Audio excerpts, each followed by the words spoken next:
Hello friends, दीपक Bhardwaj classes में आपका स्वागत है। मौलिक अधिकार की अपनी सेकंड क्लास है। यदि आपने पिछली क्लासेस का भाग 1 नहीं देखा तो उसका लिंक मैं डिस्क्रिप्शन में दे दूंगा, वहाँ पे जाके आप ज़रूर देखना। उसके बाद ये क्लास देखना, आपके अच्छे से समझ में आएगी। तो जो पिछली क्लास थी उसके अंदर हमने अनुच्छेद 12, अनुच्छेद 13 का अध्ययन कर लिया था और समानता के अधिकार है उसको हमने प्रारंभ कर दिया था। और समानता के अधिकार के अंतर्गत हमने अनुच्छेद 14 का अध्ययन और अनुच्छेद 15 ये दोनों पढ़ लिए थे। अब हम बात करते हैं अनुच्छेद 16 की। ठीक है, अनुच्छेद 16। तो अनुच्छेद 16 लिखते ही आपके एक चीज़ तो दिमाग में आई गई होगी कि सर इसके अंदर तो रोजगार के जो अवसर है उनकी समानता है। ठीक कहा आपने। जो रोजगार के अवसर हैं उनके अंदर समानता मिलनी चाहिए। तो अनुच्छेद 16 क्या कहता है? अनुच्छेद 16 कहता है कि कोई भी जो राज्य है वो राज्य किसी भी आधार पर देश के किसी भी नागरिक के साथ किसी भी प्रकार का भेदभाव नहीं कर सकता है रोजगार की समानता के अंतर्गत। मतलब जो कोई भी यदि देश का नागरिक है, उसकी जाति धर्म कोई भी हो, उसको आप रोजगार से वंचित नहीं कर सकते हो। तो ये जो आधार है, मतलब किस आधार पर आप रोजगार में असमानता नहीं कर सकते हो, मतलब रोजगार में समानता ही रहनी चाहिए। तो कौन कौन से आधार है? तो जैसे ये टोटल 7 आधार है। ठीक है, कौन कौन से आधार थे? एक तो है धर्म, धर्म के आधार पर, लिंग के आधार पर, जाति के आधार पर, मूल वंश के आधार पर। ठीक है, मूल वंश के आधार पर, जन्म स्थान क्या है, जो एग्जाम दे रहा है उसका जन्म स्थान क्या है, जन्म स्थान के आधार पर, उद्भव, नया वर्ड बात करेंगे, उद्भव के आधार पर, और निवास स्थान, ये भी नया, इसके बारे में बात करेंगे, निवास स्थान के आधार पर।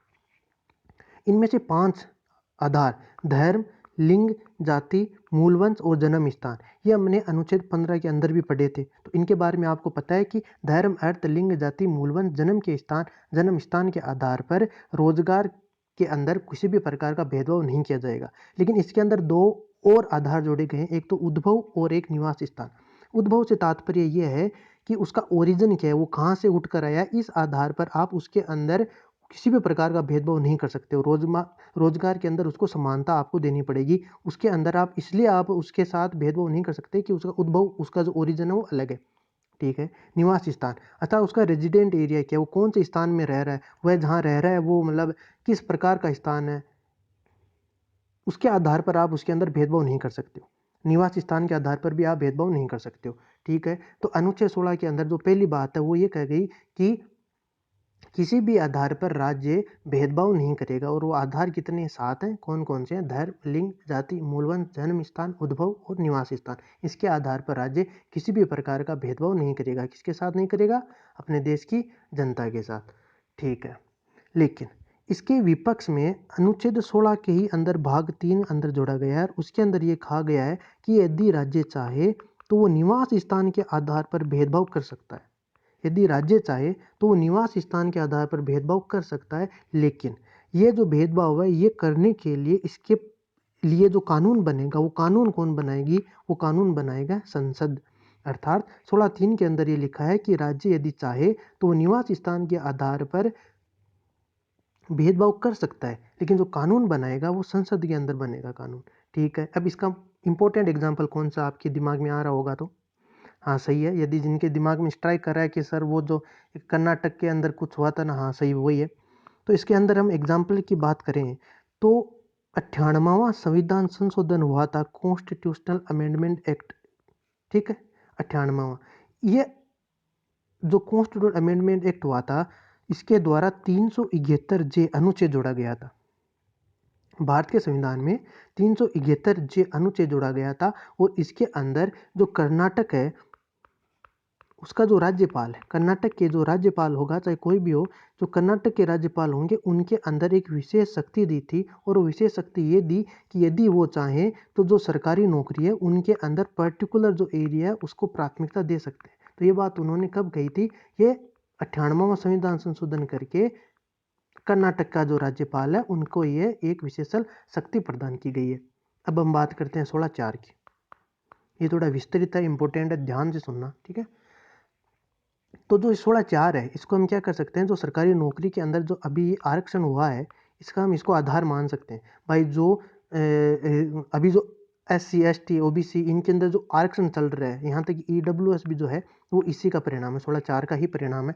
इसके अंदर हम बात करते हैं। तो स्टार्ट में हुआ क्या कि हमें आरक्षण देना चाहिए क्या? इसके बारे में थोड़ी बहस हुई और इसके ऊपर एक बात की गई कि आरक्षण यदि दें तो हमें आरक्षण देना किनको चाहिए।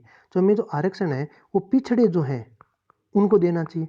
अब भाई साहब ये पिछड़े क्या होते हैं? तो पिछड़े का मतलब ये हो गया कि जो सामाजिक रूप से पिछड़े हैं, मतलब जो सामाजिक जिनका स्तर बहुत ही खराब है, उनको हमें आरक्षण देना चाहिए ताकि वो सामाजिक स्तर पे थोड़ा ऊपर उठ सके और सर उठा के जी सके। अर्थात जो सामाजिक रूप से पिछड़े हुए हैं उनको हमें आरक्षण देना चाहिए। और किनको देना चाहिए? जो सरकार के जो विभाग हैं, सरकार के जो कार्यालय हैं, उनके अंदर यदि किसी कोई पर्टिकुलर जाति है ना, कोई पर्टिकुलर समाज है, यदि उसका अपर्याप्त प्रतिनिधित्व है, मतलब वो पर्याप्त रूप से वहाँ पे काम नहीं कर रहे, उनकी संख्या है वो रेशियो के हिसाब से नहीं है, ठीक है ना, मतलब उनकी संख्या बहुत ही कम है, अपर्याप्त प्रतिनिधित्व है, तो उनको भी हमें क्या करना चाहिए? आरक्षण देना चाहिए। फिर नया क्वेश्चन खड़ा हो गया। क्या खड़ा हुआ? नया क्वेश्चन ये हुआ कि जो ये पिछड़े सामाजिक स्तर पर होंगे या ये अपर्याप्त प्रतिनिधित्व है, ये हमें पता कैसे लगेगा? भाई ये पिछड़ी जाति का है, ये अपर्याप्त प्रतिनिधित्व है इनका, ये पता करने के लिए हम क्या करें? तो एक अनुच्छेद है अपना 340। तो अनुच्छेद 340 के अंदर ये प्रावधान है कि आप एक आयोग का गठन कर सकते हो, इस आयोग का गठन कर सकते हो जो कि ये पता करे कि जो मतलब पिछड़ी जाति है या जो पिछड़ा सामाजिक स्तर पर है या फिर अपर्याप्त प्रतिनिधित्व, इनका पता करें। तो इस 340 अनुच्छेद के आधार पर 1953 के अंदर एक आयोग का गठन हुआ था जिसका नाम था काका कालेकर। काका कालेकर, इस आयोग का गठन किया गया, ठीक है, लेकिन ये आयोग सक्सेस नहीं हुआ, ठीक है, ये आयोग सक्सेस नहीं हो पाया, ठीक है। उसके बाद क्या? उसके बाद मोरारजी देसाई की सरकार आती है। मोरारजी देसाई की सरकार आती है, अर्थात मोरारजी देसाई भारत के पीएम थे उस समय, और उन्होंने क्या किया? एक 1978 के अंतर्गत एक मंडल बनाया जिसके अध्यक्ष थे बीपी। तो उन्होंने इन्हीं के नाम पर बीपी मंडल नाम रख दिया। अध्यक्ष कौन थे? बीपी। उन्होंने एक मंडल बनाया और ये मंडल जो है 1979 से कार्य करेगा, ठीक है, 1979 से कार्य करेगा। इसने 1 साल कार्य किया और 1980 के अंदर इसने अपनी रिपोर्ट दी थी जिसके अंदर इसने कुछ सिफारिशें दी थी।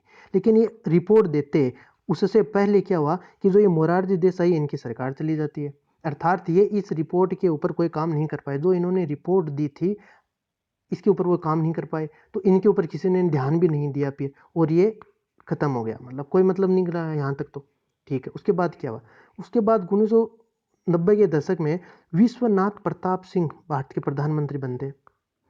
विश्वनाथ प्रताप सिंह जो है वो भारत के प्रधानमंत्री बनते हैं और उनकी सरकार क्या करती है? अगस्त 1990 के अंदर जो बीपी मंडल ने जो सिफारिशें दी थी आरक्षण से संबंधित, उन सिफारिशों के आधार पर ओबीसी इनके आरक्षण प्रदान कर दिए जाते हैं। अब ठीक है, अब वो आरक्षण जो है वो प्रदान किस हिसाब से किए जाते हैं, उनकी एक डाउट रहती है बहुत सी, तो वो क्लियर कर लेते हैं हम कि जैसे ये राजस्थान सरकार है, ठीक है, और यहाँ पे गवर्नमेंट ऑफ इंडिया अर्थात केंद्र सरकार है, ठीक है, ये एससी है, ये एसटी कैटेगरी है, और ये मान लेते हैं ये यहाँ पे ओबीसी कैटेगरी है, ठीक है सर, ओके। अब ऐसी कैटेगरी के अंतर्गत ऐसी जो कैटेगरी है इसके अंदर राजस्थान के अंदर आरक्षण कितना है? 16% है, जबकि केंद्र में कितना आरक्षण? 15%, ठीक है। एसटी का राजस्थान के अंदर आरक्षण कितना है? 12%, जबकि केंद्र के अंदर कितना है? 7.5%। ओबीसी का कितना है? 27 तो है, लेकिन वो 27 केंद्र के अंदर है, यहाँ पे 21 है। तो आपके क्वेश्चन आ रहा होगा कि सर ये क्यों हो रहा है, ये वेरिफिकेशन क्यों है? यदि यहाँ पे देखो 7.5% ये है, केंद्र में 7.5 है, तो राजस्थान में 12% क्यों दे रखा है? तो इसका आधार क्या है? सर कोई तो आधार होगा। हाँ, कोई तो आधार है, और वो आधार क्या है? वो आधार है जनसंख्या। जनसंख्या कैसे सर? जनसंख्या ऐसे कि जो राजस्थान की टोटल जनसंख्या है उसकी 16% जो जनसंख्या है ना वो एससी है, ठीक है। राजस्थान की टोटल जनसंख्या की 12% एसटी है, उसी प्रकार ओबीसी 21% है, इसीलिए लगभग, तो इसी हिसाब से इनको आरक्षण प्रदान किया गया है। एससी को 16%, एसटी को 12%, ओबीसी को 21%। और यह जो जनसंख्या का रेशियो है एससी एसटी ओबीसी का जो राजस्थान में है, ये गवर्नमेंट ऑफ इंडिया मतलब पूरे भारत में देखें तो ये रेशियो ये आता है लगभग 15, 7.5, 27। इसलिए इनको आरक्षण इस हिसाब से दिया हुआ है। डाउट क्लियर हो गई ना? ओके, बढ़े आगे, चलो ठीक। तो अभी तक हमने ये थोड़ा बेसिक देखा है। अब आरक्षण के ऊपर हमारे सुप्रीम कोर्ट के अंदर एक केस आता है और उस केस का नाम है इंदिरा साहनी बनाम संघ। आपने नाम सुना होगा आराम से, इंदिरा गांधी बनाम। यह भारत का आरक्षण से संबंधित सबसे बड़ा, अभी तक का सबसे बड़ा, आप मान सकते हो इसको, सबसे बड़ा है ये, अभी तक का कोई भी केस आया सबसे बड़ा केस आया, ठीक है। ये जो विवाद है इस विवाद के अंदर 16 नवंबर 1992 में सुप्रीम कोर्ट के वर्डिक्ट आते हैं, अर्थात सुप्रीम कोर्ट फैसले लेता है और वो फैसले क्या क्या उनकी हम विस्तृत रूप से चर्चा करते हैं। अब आपको लग रहा हो कि सर आप बहुत डिटेल में जा रहे हो, डिटेल में जाना पड़ेगा। आप जो क्वेश्चन आ रहे हैं ना वो डिटेल में ही घुस के मतलब पूछ रहे हैं, ऊपर ऊपर से पूछते पूछते पूछते अब सब बट रहे हैं ऊपर ऊपर से, इसलिए अब ज़्यादा ऊपर से नहीं पूछते, थोड़ा बहुत डीप में भी जाते हैं और हमको थोड़ा बहुत डीप में पढ़ना ही पड़ेगा। ठीक है, आपके समझ में नहीं आ रहा है ढंग से तो आप कमेंट करो, मैं और अच्छे से समझाने की कोशिश करूंगा, लेकिन आप समझो। एक बार में नहीं समझ में आ रहा है तो वीडियो को दोबारा देखो, समझ में आएंगे। अच्छे से पढ़ाने की कोशिश कर रहा हूँ मैं, यदि ठीक है ना, बहुत अच्छे से पढ़ाने की कोशिश करो। आप थोड़ा सा समझने की कोशिश करो, आराम से समझोगे। ठीक है, आगे बढ़े। ओके सर, ठीक है। अब सुप्रीम कोर्ट का फैसला क्या आया था इंदिरा साहनी बनाम संघ के अंदर? तो पहला ये आया था कि जो ओबीसी का आरक्षण दिया गया है ये सामाजिक पिछड़ेपन के आधार पर दिए हुए हैं, सामाजिक पिछड़े आधार पर दिए हुए हैं। अर्थात ये जो ओबीसी एसटी और एससी के जो जितने भी आरक्षण है ये संवैधानिक है। क्यों? क्योंकि संविधान के, याद करो अभी तो पढ़ा है पीछे, अनुच्छेद 16 के अंदर ये अनुच्छेद 16 के अंदर ये कहा गया है कि यदि राज्य चाहे तो जो सामाजिक रूप से पिछड़ा है या फिर जिसका अपर्याप्त जो प्रतिनिधित्व नहीं है उनको क्या कर सकती है, राज्य आरक्षण दे सकती है। तो उसी के आधार पर आरक्षण दिया हुआ है। तो सुप्रीम कोर्ट ने इंदिरा साहनी संघ बनाम वाले केस में कहा कि ये सामाजिक और सामाजिक स्तर के मतलब जो पिछड़े उनके आधार पर, अर्थात ये संवैधानिक है। अर्थात संविधान में इसकी परिभाषा लिखी हुई है, संवैधानिक है। ठीक है, इनको हम कोई भी छेड़छाड़ नहीं कर सकते। ठीक है। दूसरा उन्होंने कहा, क्या कहा? दूसरा उन्होंने ये कहा कि यदि कोई आर्थिक रूप से आरक्षण है, ठीक है, जैसे कि सामान्य वर्ग का यदि आर्थिक रूप से हम आरक्षण लाएं तो वो जो आरक्षण है वो क्या होगा, वो असंवैधानिक होगा, वो संवैधानिक नहीं है, क्योंकि संविधान में आर्थिक रूप से पिछड़े के बारे में कोई भी बात नहीं की गई है। ठीक है। तीसरा उन्होंने वर्डिक्ट क्या दी? तीसरी उन्होंने वर्डिक्ट दी कि जो आरक्षण है वो टोटल वैकेंसी का 50% से ज़्यादा नहीं होना चाहिए। ठीक है। चौथी बात उन्होंने क्या कही कि यदि कोई नौकरी लग जाता है, अर्थात गवर्नमेंट के अंदर आ गया तो उसका जो पर्याप्त प्रतिनिधित्व है वो भी हो गया, अर्थात उसको हमें क्रिमिनल कैटेगरी में डाल देना चाहिए और उसको फिर आरक्षण की जरूरत नहीं है, ऐसा उन्होंने यहाँ पे निर्णय लिया। ठीक है। 500 पॉइंट क्या है? 500 पॉइंट ये कि जो आरक्षण है वो प्रमोशन के अंदर नहीं होना चाहिए, अर्थात एक बार नौकरी लग गया उसके अंदर जो प्रमोशन होते हैं उसके अंदर हमें आरक्षण वापस से नहीं लगाना चाहिए। छठी बात उन्होंने क्या कही कि 50% से अधिक जो आरक्षण वो विशेष परिस्थितियों के अंदर ही हो सकते हैं। यदि कोई विशेष परिस्थिति है, बहुत ही भयानक विशेष परिस्थिति है, तभी आरक्षण हो सकते हैं 50% से ज़्यादा। अब आपके दिमाग में एक और क्वेश्चन स्ट्राइक करोगा कि सर 69% आरक्षण है वो तमिलनाडु के अंदर है, तो वो तमिलनाडु के अंदर 69% क्यों है, जबकि सुप्रीम कोर्ट के आदेश के अनुसार 50% से अधिक नहीं होना चाहिए। लेकिन इसने तो कोई विशेष परिस्थिति भी लिखी हुई, इसके बारे में हम बात करते हैं। तो 69% जो आरक्षण है वो तमिलनाडु में 76 संविधान संशोधन कॉन्स्टिट्यूशनल अमेंडमेंट एक्ट 1995 1995 के अंदर ये है 69% किया गया और इसको 9वीं अनुसूची में डाल दिया। 9वीं अनुसूची का नाम आते ही आप क्या, अच्छा सर 9वीं अनुसूची में डाला है इन्होंने, बड़े चतुर हैं। ठीक है, चतुर तो है, लेकिन कब डाला है? 1995 में डाला है। अच्छा, ये 9वीं अनुसूची जिनको नहीं पता है हम बात कर लेते हैं कि जो 9वीं अनुसूची इसके अंदर यदि हमने कुछ डाल दिया, कुछ अधिनियम डाल दिया, कोई भी कानून बना के डाल दिया तो सुप्रीम कोर्ट इसका कुछ नहीं कर सकती। क्यों नहीं कर सकता? वो कानून कैसा भी हो, कितना भी असंवैधानिक हो, उसके साथ छेड़छाड़ नहीं कर सकती। ये अधिनियम था। ठीक है, लेकिन कब तक नहीं कर सकती?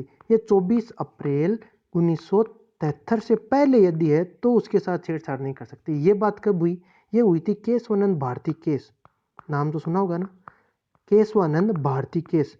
ठीक है, वर्सेस केरला, मतलब केरला और केशवानंद भारती का जो केस हुआ था उसके अंदर जो सुप्रीम कोर्ट ने ये बात कही थी कि यदि 24 अप्रैल 1973 के बाद यदि 9वीं अनुसूची के अंदर कोई विधि बनी हुई है और वह विधि यदि संवैधानिक नहीं है, ठीक है, वह विधि यदि संवैधानिक नहीं है तो सुप्रीम कोर्ट उसको असंवैधानिक घोषित कर सकता है। ये बात उन्होंने इस दिन कह दी। और ये जो 76वां संविधान संशोधन हुआ था ये तो 1995 में हुआ था। ठीक है, तो सुप्रीम कोर्ट ने कहा कि भाई 50% से ज़्यादा क्यों है? तो सुप्रीम कोर्ट को कहा कि आपने कहा था कि 50% से अधिक हो सकता है लेकिन किसी विशेष परिस्थितियों में ही हो सकता है। तो फिर क्या हुआ?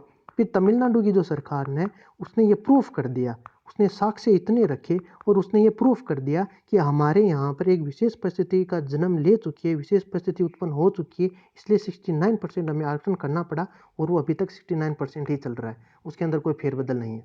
ठीक है, तो ये था अनुच्छेद 16। थोड़ा विस्तृत हुआ है, क्लास भी हो सकता है लंबी हो गई होगी, लेकिन यदि आपने आराम से पढ़ लिया, अभी तक जो बच्चे रुके हुए हैं, इसका मतलब ये है कि उनको सब कुछ समझ में आ गया है।